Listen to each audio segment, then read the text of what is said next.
continuing on as we go down the line of our great employees here at McClinton, and we're going to get their reactions. And next we have Brad Anderson. Yay, Brad.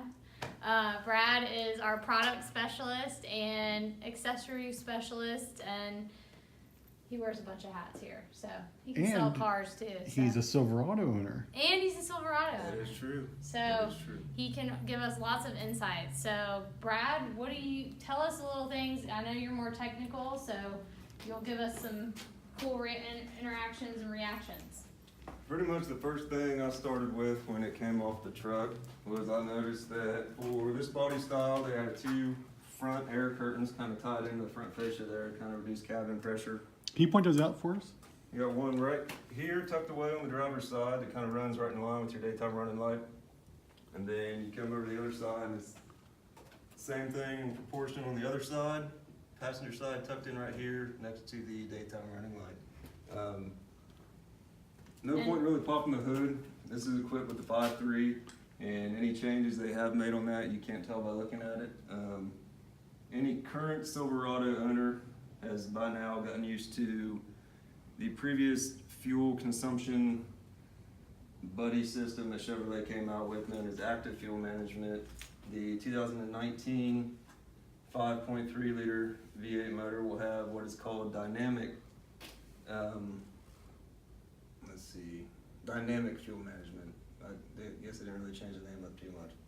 But what that does, instead of cutting down to just 4 cylinders, or well, I guess in the V6 you'd be cutting down 2 cylinders, but it will, at any given time, be able to shut down any number of cylinders all the way down to 1.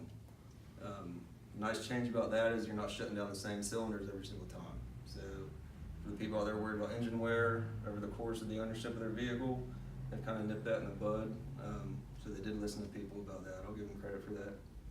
And then one of the bigger changes on the powertrain is on the previous body style, to get the 8-speed transmission, you have to go to LTZ or high country. Now the 8-speed transmission is standard on your 5.3 liter V8 motor. If you jump up to the 6.2 or the upcoming 3 liter diesel motor that'll be offered in the half-ton, you will get the 10-speed transmission.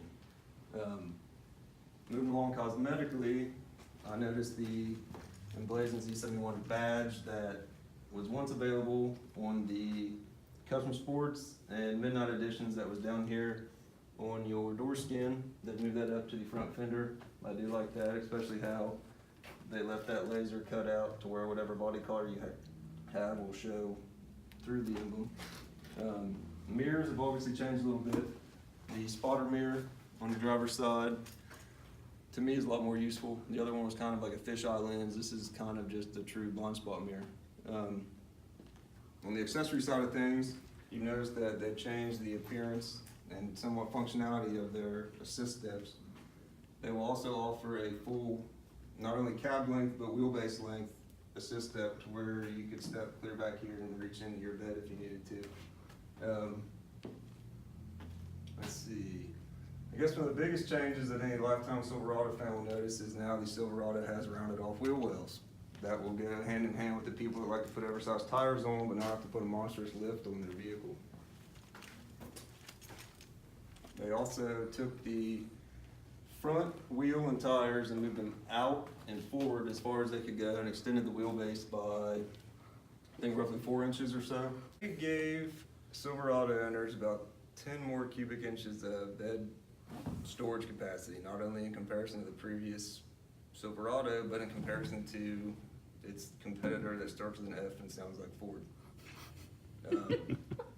Probably some of the most, I call them practical, but my favored features they put to the bed was the tie downs.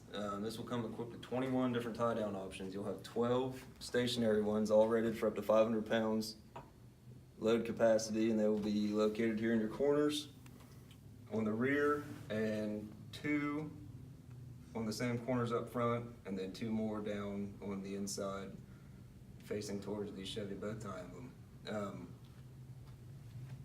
Other than that, you've got 9 mobile tie down points, which you can pop these covers out and put D-loops or eye bolts or whatever sort of storage. tools you will need. Those are rated for about 250 pounds a piece. For anybody that's really weird on small details like myself, I think one of my other favorite things they did was the bow tie that has popped out on the bed liner. They kind of went the extra step and really carved it out a little bit. What do you think about More detail. the brake light up there? It's changed. I mean, it's definitely more visible. Be honest with you, I never paid too much attention to that high mount brake lamp until now, but it's beautiful. I think it's part of the aerodynamic, how they added that, like, almost like a, I don't want to call it a, Like a spoiler almost. yeah, there we go. To me, I mean, that pops out compared to I see where they kind of added some air channels up there, which I do know that they were trying to drop the drag coefficient by a certain percentage this model year. I think it's 7.2%. That sounds about right. I know some things. Then, not to beat a dead horse, I'm sure people have gone over the tailgate feature. Of course, it's now automatic lowering with the step-up option to have it also go up automatically. Of course, that's by key fob or back here or a release button underneath your dash controls. Now you mentioned to us that on different trim levels it'll be different, correct? Yes. The more luxury features will start becoming available in your LTZ line and of course standard on the high country line. The other thing that people might find a little bit more user friendly is when it comes to lighting up your bed.